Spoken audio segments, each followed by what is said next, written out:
Baik, untuk kesempatan pagi hari ini ya, saya akan menyampaikan berkenaan dengan kontrak perkuliahan ya, untuk mata kuliah mikrobiologi dan parasitologi.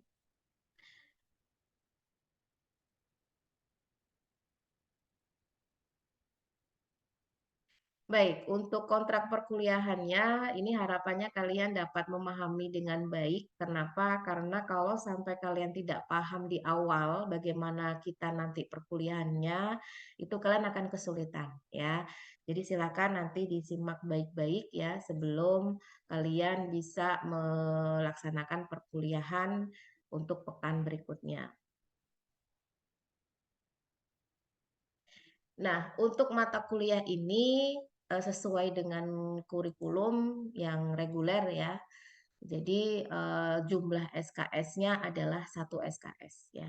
Dan itu berada di semester 2 kodenya ini ya. Jadi pastikan ketika kalian menginput KRS itu dilihat ya mata kuliahnya benar enggak, kemudian jumlah SKS-nya terus berada di semester berapa ya.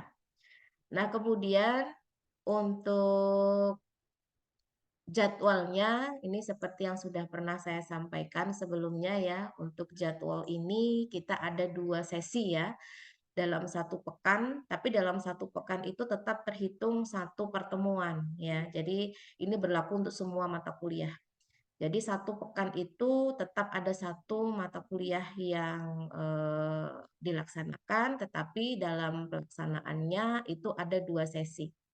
Sesi yang pertama adalah sesi share video ya. Jadi nanti dosen akan memberikan materi berupa link video ya atau mungkin ada dosen yang menyampaikan dalam bentuk buku atau yang lainnya silakan diikuti saja.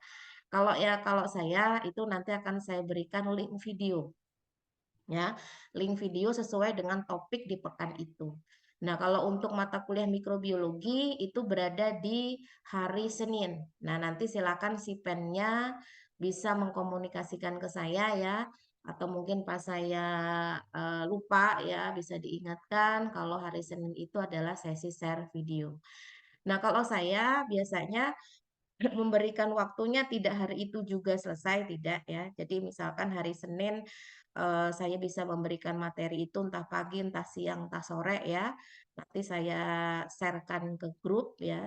Nah, karena ini grupnya kelas reguler 2022, jadi mungkin nanti saya bisa menggunakan grup kelas kalian saja ya untuk mata kuliah mikrobiologi.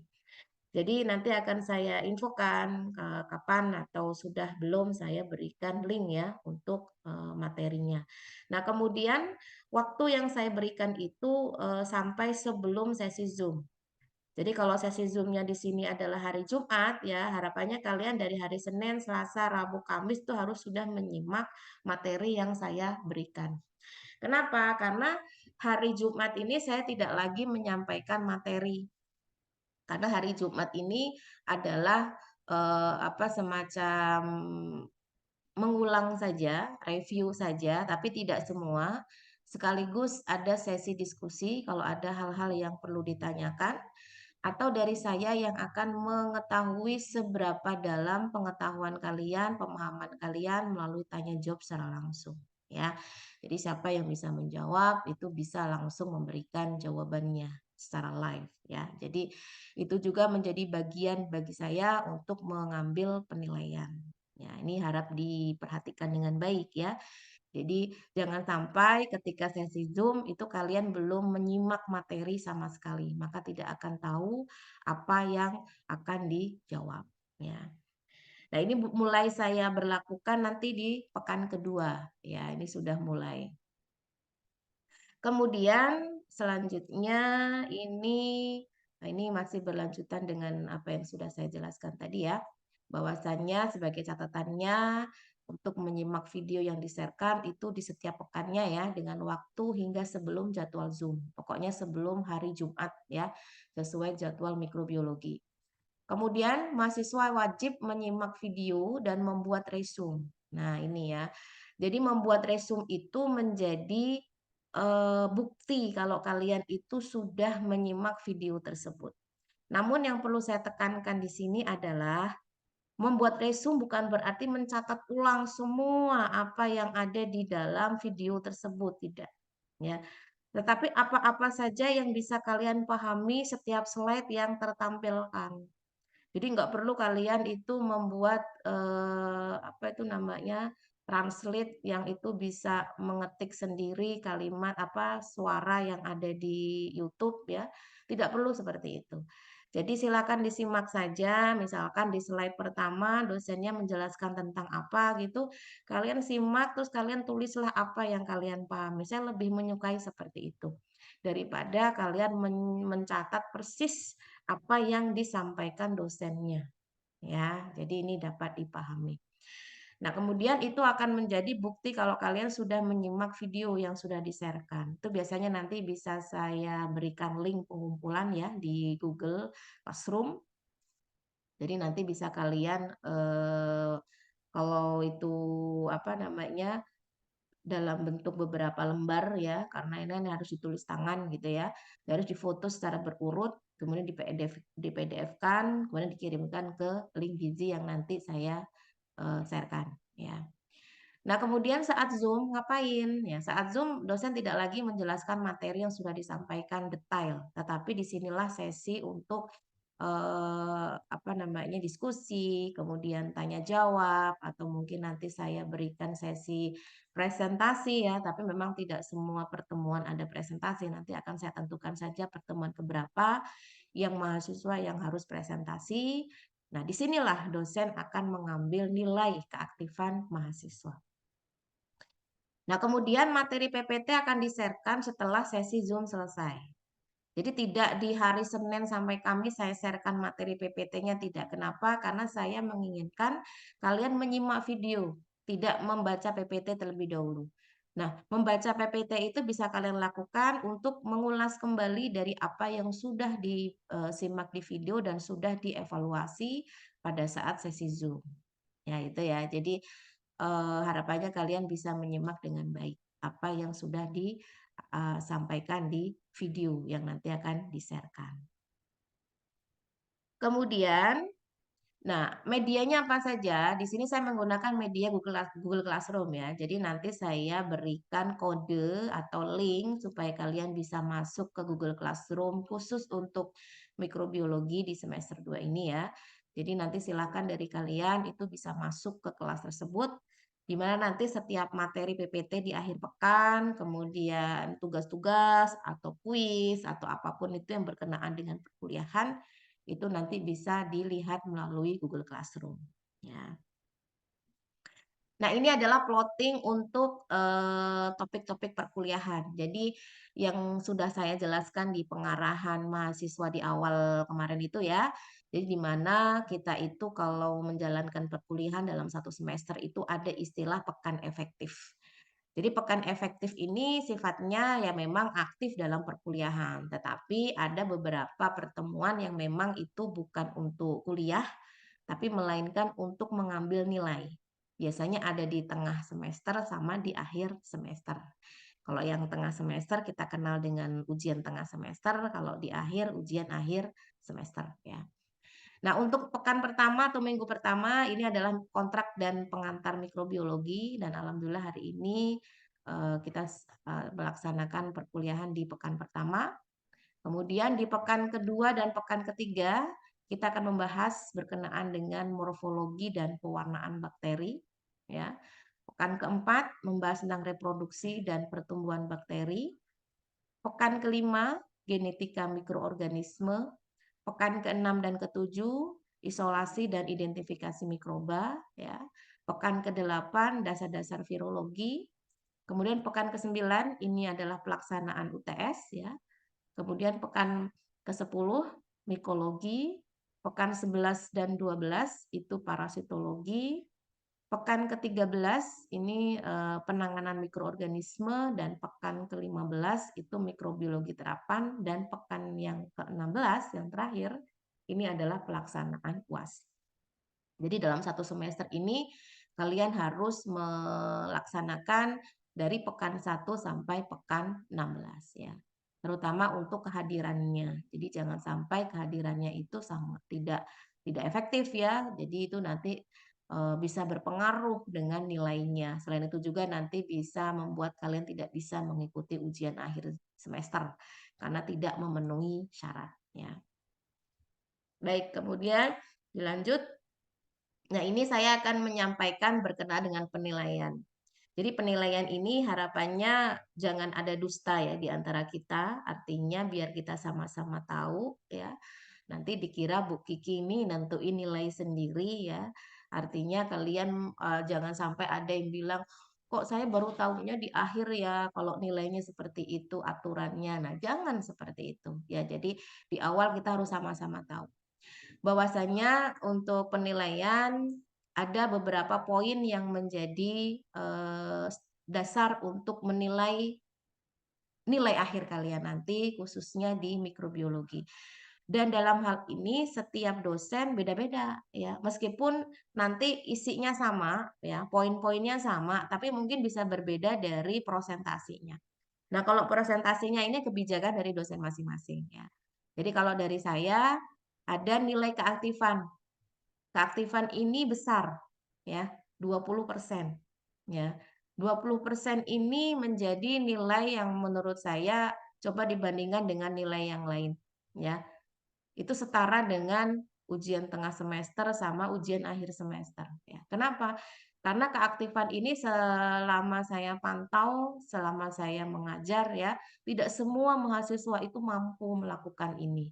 Pertama adalah kehadiran. Ya, kehadiran ini berapapun nanti nilainya itu akan diambil 5%. Tapi kalian harus perhatikan di sini aturan yang saya buat ya. Jadi kalau semisal kehadirannya itu 100%, 16 pertemuan hadir semua ya. 100% sampai 75%, itu maka nilai yang dapat diperoleh itu antara 80 sampai 90. Nah, kemudian kalau kehadiran 60% sampai 74% itu antara 60 sampai 70.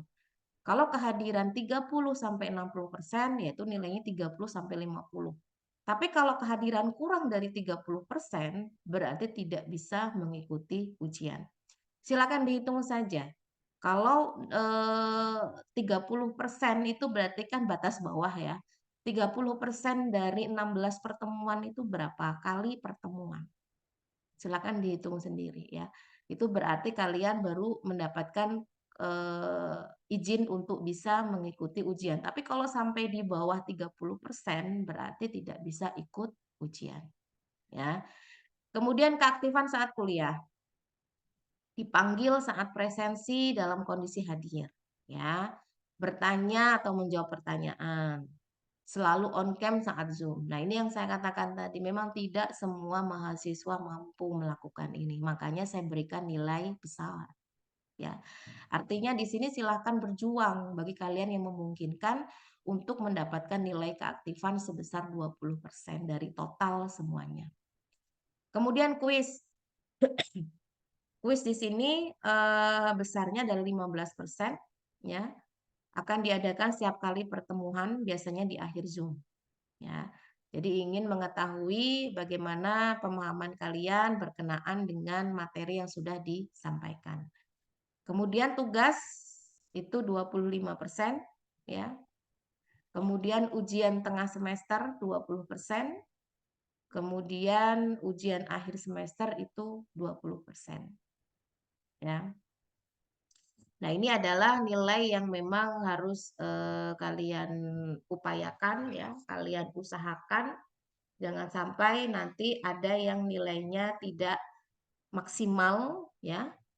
Ujung-ujungnya menyesal kemudian ya.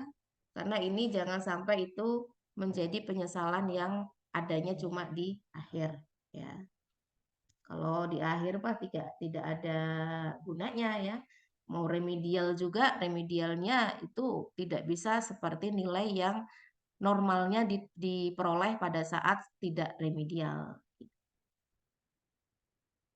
Oke.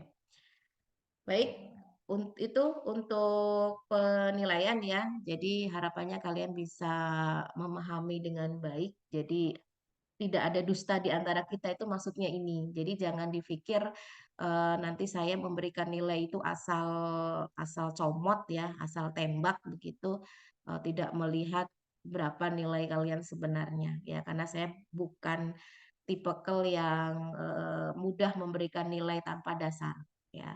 Jadi kalau ada kalian yang mungkin ingin melihat nilai nantinya, "Bu, saya mau lihat nilai dong rinciannya," ya saya sangat terbuka, ya. Kalau memang ada yang ingin menanyakan. Bahkan kakak tingkat kalian sebelumnya juga ada yang begitu.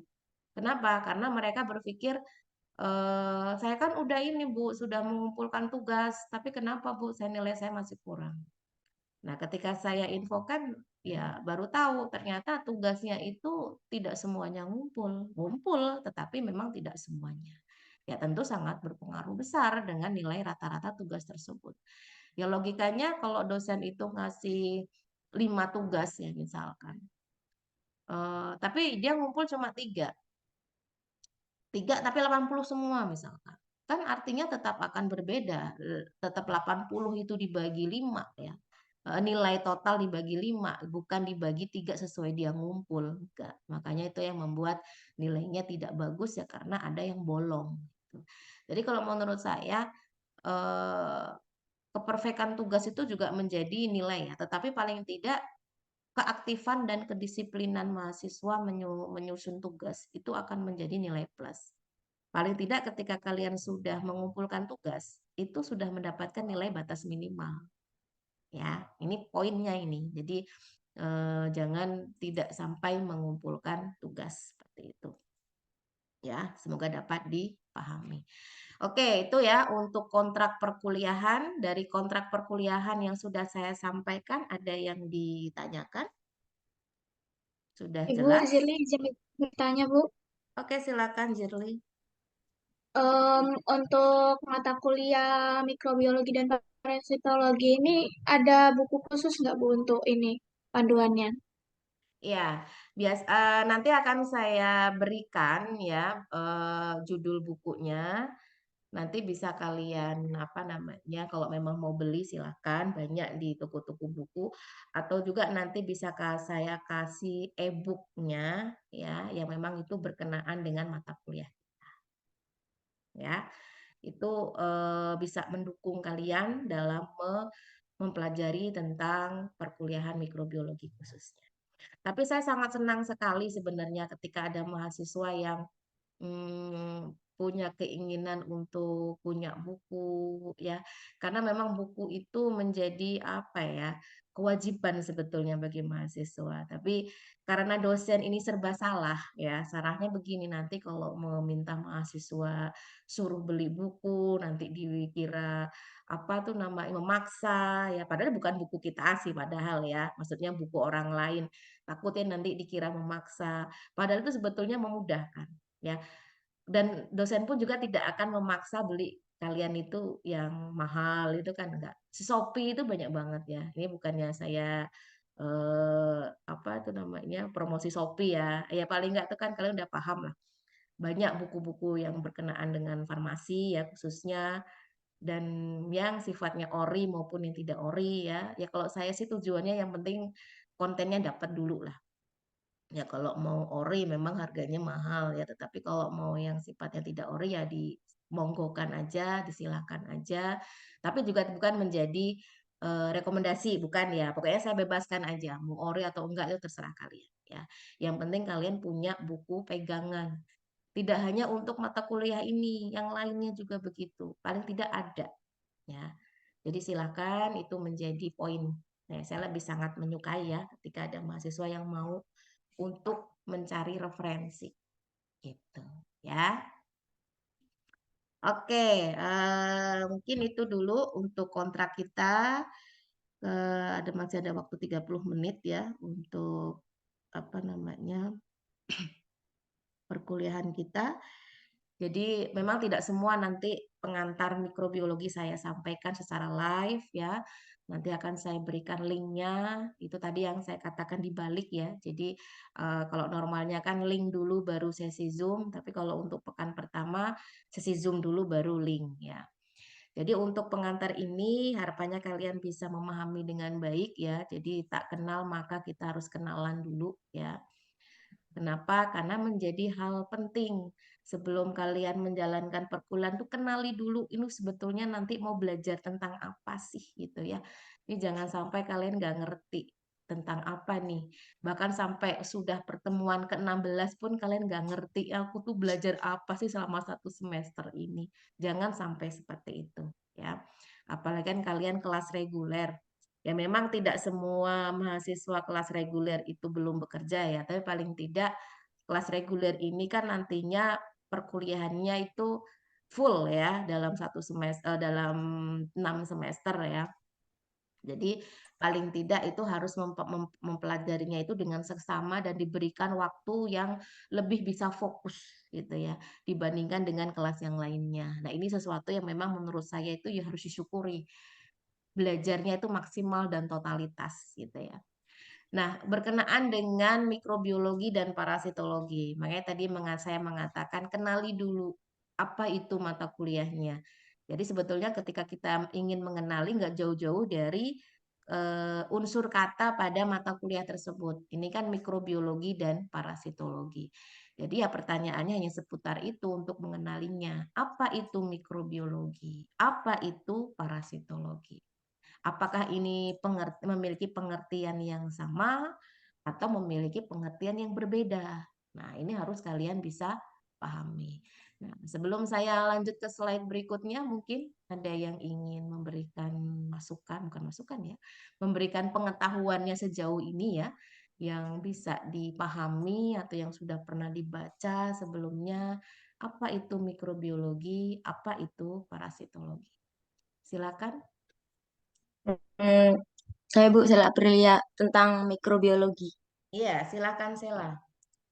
Kalau mikrobiologi itu kayak kita tuh mempelajari ilmu yang semisal di mikroorganisme atau itu harus menggunakan apa perlu dilihat melalui mikroskop. Oke. Mikroorganisme ya yang memang harus diamati menggunakan mikroskop itu mikrobiologi. Lalu yang parasitologi?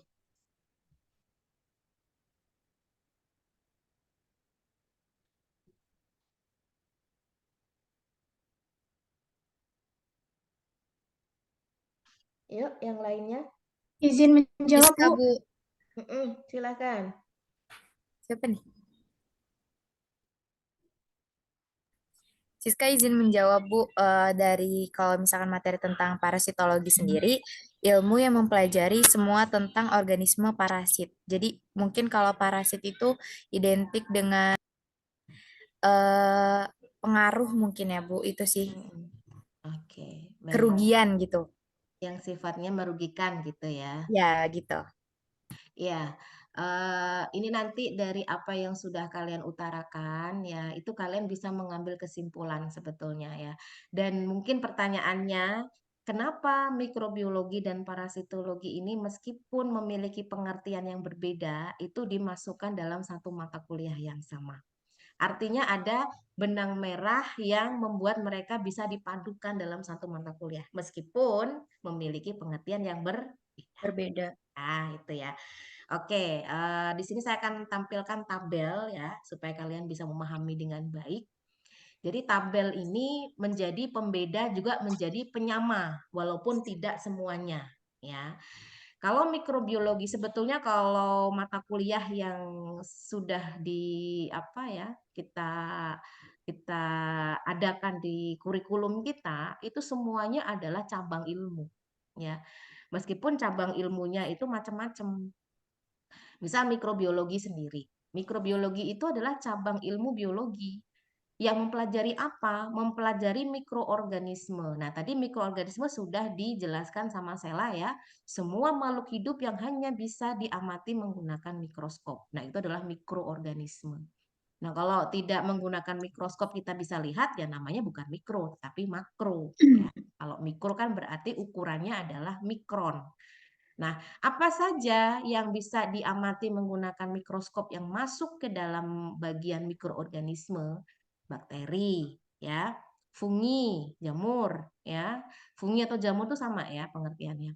Nah, fungi ini pun juga ada yang dia sifatnya kamir dan kapang. Ini beda ya. Jadi walaupun sama-sama fungi tetapi dia jenisnya berbeda. Satunya kamir, satunya kapang. Dan virus. Nah, virus pun juga masuk ke dalam mikroorganisme dan itu dipelajari di mikrobiologi. Tapi saya berikan tulisan yang berbeda di sini ya. Warnanya adalah biru. Nah, kenapa? Meskipun virus ini bisa dikategorikan mikroorganisme, tetapi memang virus ini lebih spesifiknya dipelajari di dalam ilmu virologi. Nah, nanti kita akan pelajari dasar-dasar virologi dan itu juga ada di mata kuliah ini. Ya. Kenapa virus ini tidak bisa sepenuhnya masuk ke dalam mikroorganisme? Ya, mungkin lebih spesifiknya nanti ada di bab tentang virus ya. Tapi saya singgung sedikit karena virus ini unik. Virus itu bukanlah sel, ya. Artinya virus itu adalah partikel. Yang kalau kita berbicara sel, tentu sel itu punya inti sel, punya membran sel, ya. Kayak tubuh kita ini kan punya sel. Nah, kalau virus nggak punya sel, makanya dia tidak bisa dimasukkan ke dalam golongan mikroorganisme. Tetapi dia bisa dikategorikan ke dalam mikrobiologi, ya. Kenapa? Karena memang sifatnya dia tidak bisa diamati secara langsung menggunakan mata, ya, tapi harus menggunakan alat bantu. Nah, ini untuk mikrobiologi. Nah, mikrobiologi ini sifatnya umum. Ada yang menguntungkan, ada yang merugikan. Jadi tidak mempelajari yang sifatnya menguntungkan saja, tidak mempelajari yang sifatnya merugikan saja. Semua makhluk hidup yang sifatnya mikroorganisme itu dipelajari di sini. Gitu. Nah, kemudian yang parasitologi, ini lebih spesifik memang, berasal dari kata parasit. Berarti apa? Semua makhluk hidup yang merugikan, yang sifatnya parasit untuk makhluk yang lain. Makhluk yang lain itu bisa manusia, bisa tumbuhan, bisa hewan, ya, yang mana dia numpang hidup mengambil makanan yang mengendalikan metabolisme tubuhnya sehingga yang punya tubuhnya tidak bisa ngapa-ngapain. Nah, itu parasit. Nah, bedanya dengan mikrobiologi, kalau parasit ini tidak mesti sifatnya yang mikrobiologi atau yang mikroorganisme, tetapi juga ada yang makroorganisme. Jadi parasitologi ini adalah cabang ilmu biologi yang mempelajari tentang organisme yang bersifat parasit. Nah, ini adalah poinnya di sini. Yang bersifat parasit. Baik yang bersifat mikroorganisme maupun makroorganisme.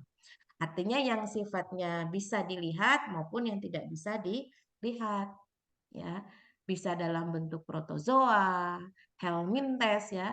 Kalau protozoa itu misalkan seperti amoeba ya, kalau kalian pernah dengar ya. Kemudian plasmodium ya, itu adalah parasit. Helminthes itu adalah sejenis cacing. Tapi bukan cacing tanah, bukan ya. Cacing yang bersifat parasit kalau pada tubuh manusia itu misalkan cacing yang masuk ke dalam organ pencernaan seperti cacing gelang, ya, cacing pita. Nah, itu termasuk ke dalam helminthes. Itu sifatnya adalah parasit. Kemudian arthropoda, ini yang sifatnya sejenis insekta atau serangga yang bisa menyebabkan penyakit yang ketika menggigit manusia itu bisa menyebabkan penyakit. Ya, itu adalah sifatnya parasit. Nah, dalam hal ini kalian bisa mempelajari dua cabang ilmu dalam satu mata kuliah, ya, yakni mikrobiologi dan parasitologi. Nah, inilah bedanya. Jadi meskipun dalam satu mata kuliah bukan berarti memiliki pengertian yang sama. Keduanya memiliki pengertian yang berbeda, ya. Nah, ketika kalian sudah mempelajari dan tahu apa itu mikrobiologi, apa itu parasitologi, yang dimana mikrobiologi juga ada mikroorganismenya, parasitologi juga ada mikroorganismenya. Lalu ada pertanyaan, apa itu mikroorganisme? Ayo, siapa yang ingin Siska, Bu. memberikan jawaban? Oke, silakan Siska. Kalau mikroorganisme itu, mikro itu katanya kecil. Kalau organisme itu organisasi kehidupan yang berupa kumpulan molekul-molekul yang kecil. Kalau makro, molekul-molekul yang besar. Oke, baik. Nah, yang lain ada yang ingin memberikan jawaban, mungkin berbeda atau menambahkan? Silakan. Di sini ada Adinda, ada Vina Sonia, ada Zirli, Izin ada... menjawab, Bu. Jawab. Ya, silakan. Kalau menurut Zirli itu mikroorganisme itu makhluk yang hidup sederhana yang terbentuk dari satu atau beberapa sel. Biasanya berupa tumbuhan atau hewan yang hidup secara parasit maupun parofit, misalnya bakteri, kapang, dan amuba. Oke, baik. Yang lainnya ini yang cowok siapa ini? Saya Bu Vina Sonia, Bu.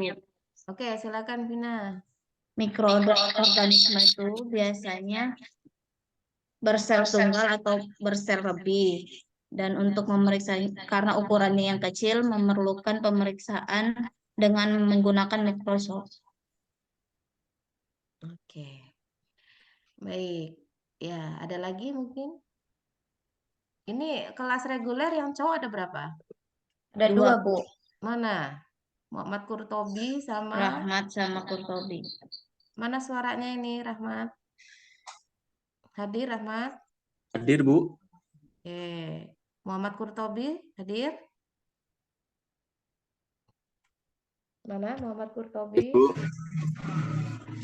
Ya, mau menjawab tidak ini?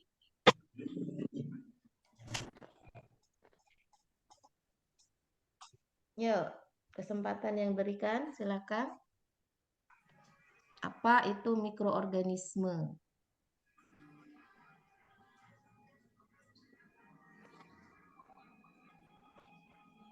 Tidak ada yang menjawab lagi. Cukup? Oke. Mikroorganisme itu makhluk hidup berukuran kecil yang tak kasat mata. Berukuran kecil yang tak kasat mata. Oke. Kecilnya seberapa sih? Yang dapat dilihat dengan ini, Bu, apa? Alat bantu. Alat bantu. Namanya apa? Alat bantunya. Yang sudah disebutkan tadi. Mikroskop. Mikroskop. Ya. Ya, jawaban kalian benar semua ya. Tetapi dalam hal ini memang perlu ada penekanan. Jangan sampai nanti salah ya. Di antara kita seringkali menyebut istilah kecil, makhluk kecil, ukurannya kecil. Kecil itu sifatnya belum kuantitatif ya. Artinya masih kualitatif. Kuantitatif itu sifatnya sudah ada ukurannya, satuannya ya. Kalau ngomongin kecil, semut kecil nggak? Ya kecil. Apakah termasuk mikron? Ya bukan. Kan gitu ya. Kemudian lalat kecil nggak? Kecil. Apakah termasuk mikroorganisme? Ya bukan. Nah, kita harus punya standar ya untuk istilah mikroorganisme.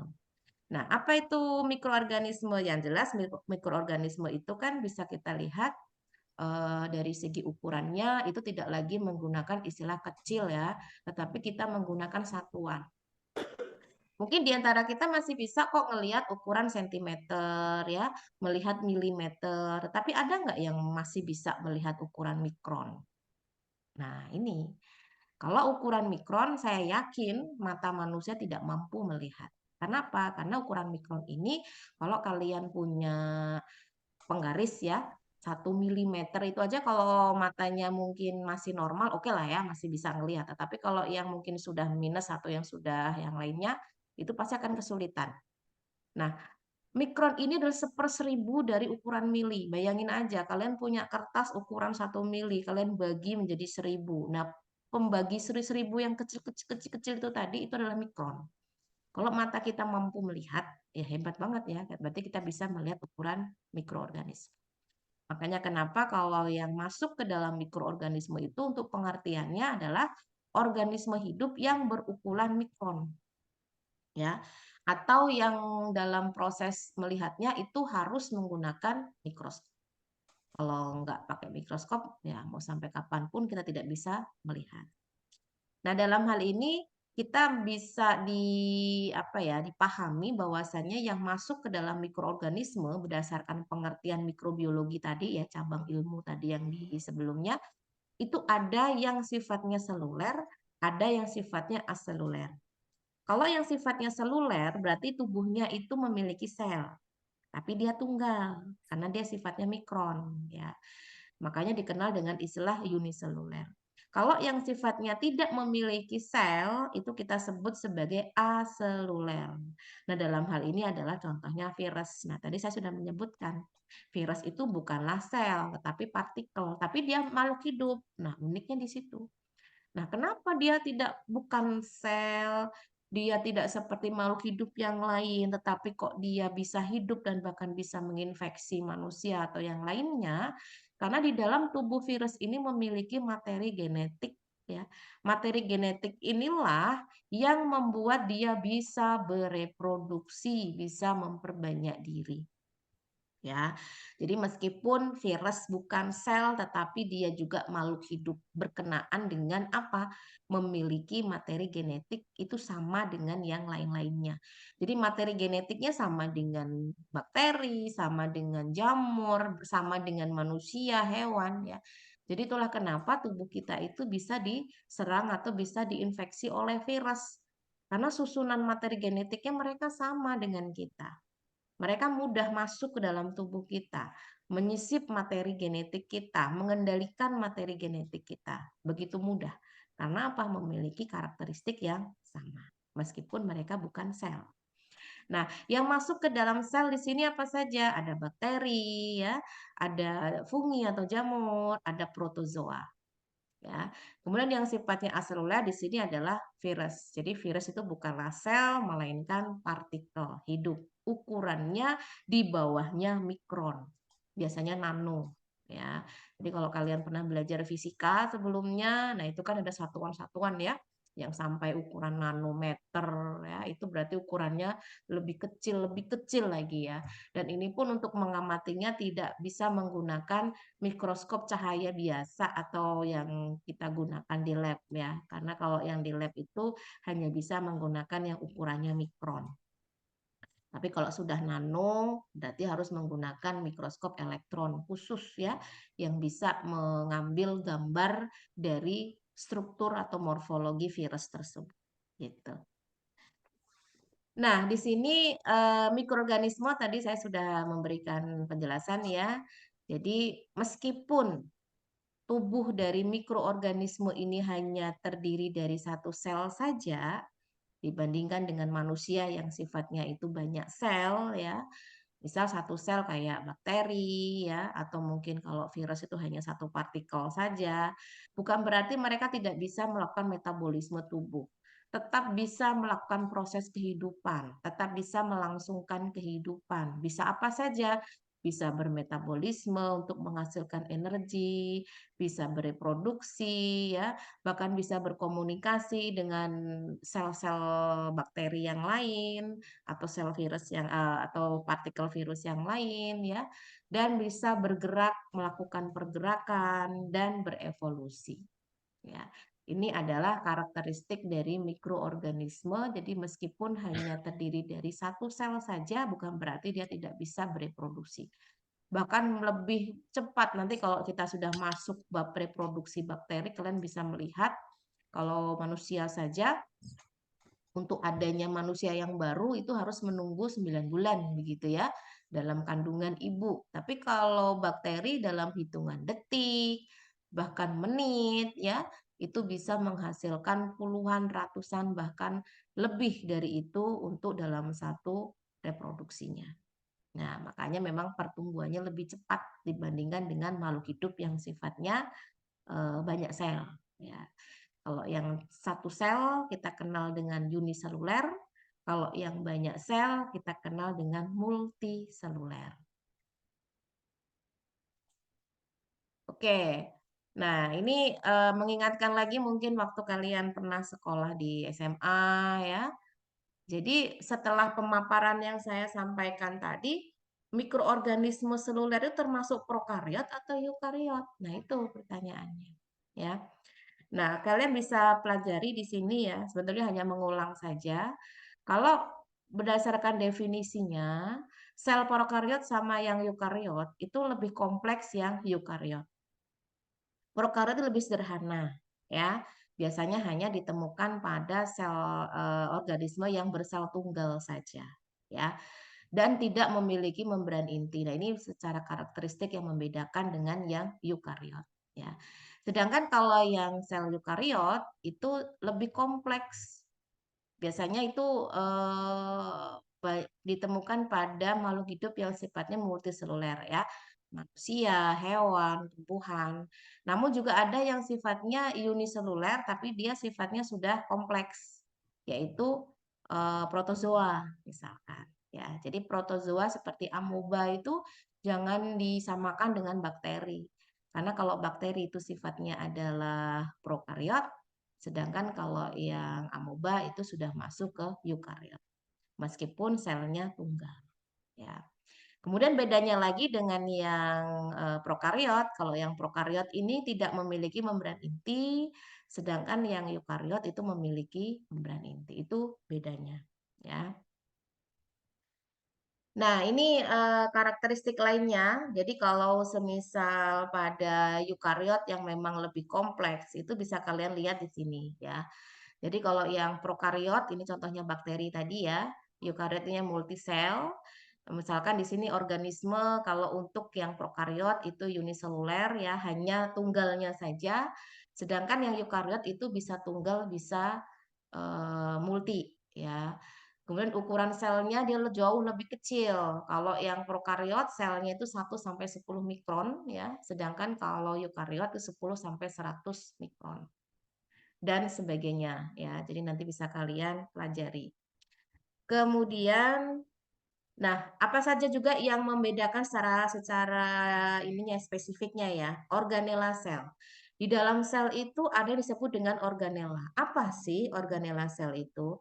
Jadi organela sel ini adalah komponen penyusun sel yang bersifat hidup yang itu ada di dalam sitoplasma. Ya.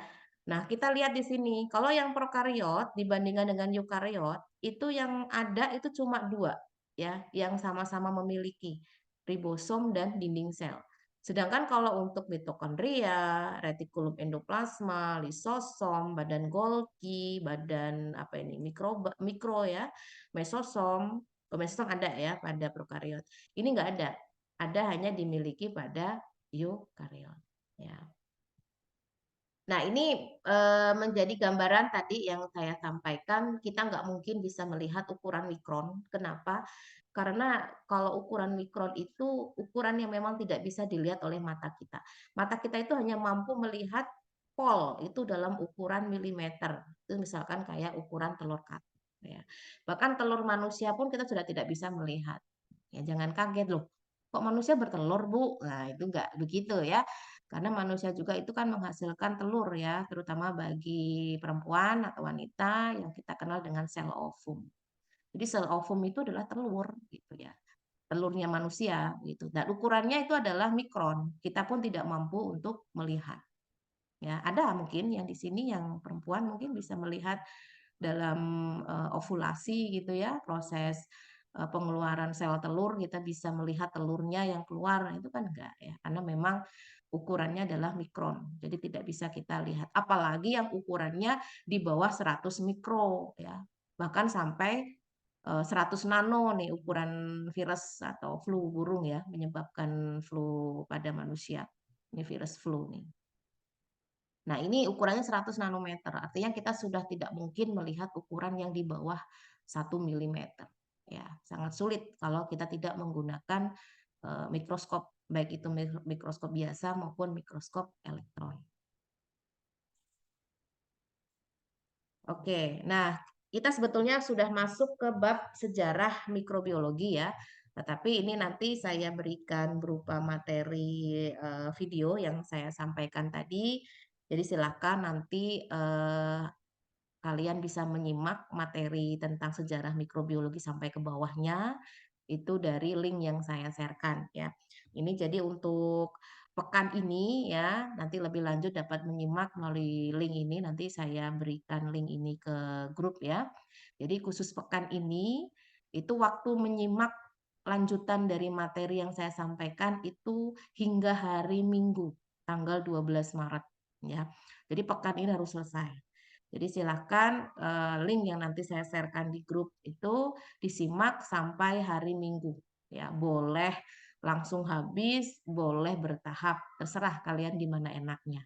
Lalu hari Minggu pukul 16 ya, saya akan men-sharekan kuis materi pertama ini ya, atau materi pengantar mikrobiologi, dan dikumpulkan paling lambat hari Seninnya pukul 9 melalui link gizi ya. Nanti setelah ini saya juga akan sharekan link untuk kelas Google Classroom.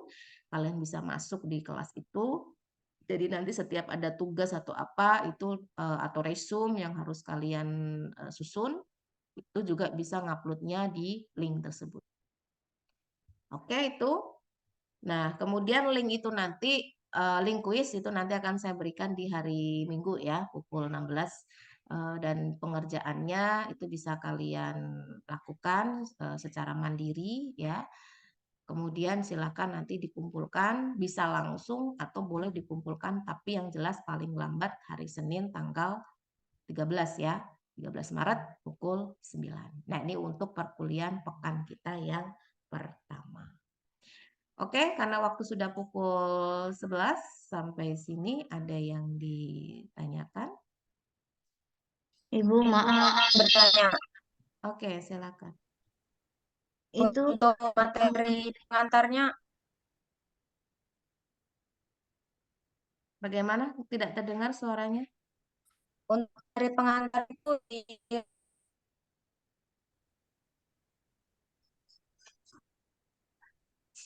Materi pengantarnya dibikin apa? bikin resume. Iya, pokoknya setiap saya memberikan materi berupa link YouTube, ya kalian bisa membuat resumenya. Ya, sekali lagi, resume bukan berarti mencatat persis apa yang ada di slide tersebut, tetapi saya lebih menyukai apa yang kalian pahami, catat di situ.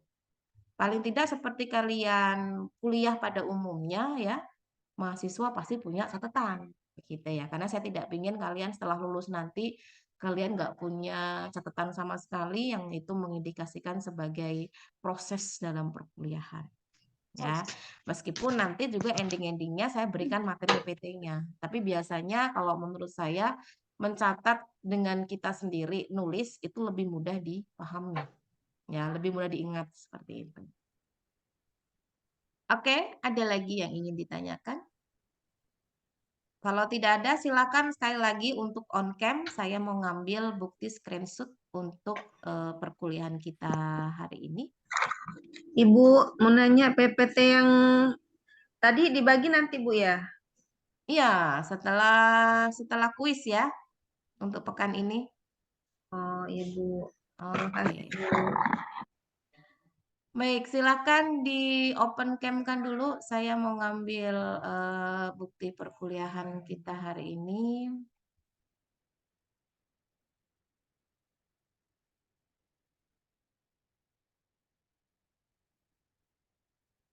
Mei Lianti belum di open kan? Mei Lianti ada?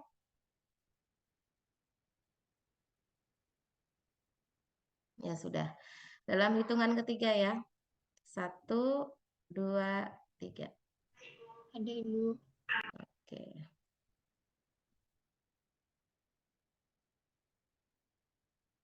Baik, mungkin cukup ya untuk pertemuan kita hari ini. Saya ucapkan terima kasih atas kehadirannya. Nanti untuk link Google Class sama link materi akan saya sharekan di grup reguler saja ya. Baik, kita akhiri dengan membaca hamdalah bersama-sama. Alhamdulillahirobbil Alamin. Baik, terima kasih. Selamat pagi menjelang siang. Assalamualaikum warahmatullahi wabarakatuh. Waalaikumsalam warahmatullahi wabarakatuh. Waalaikumsalam warahmatullahi wabarakatuh.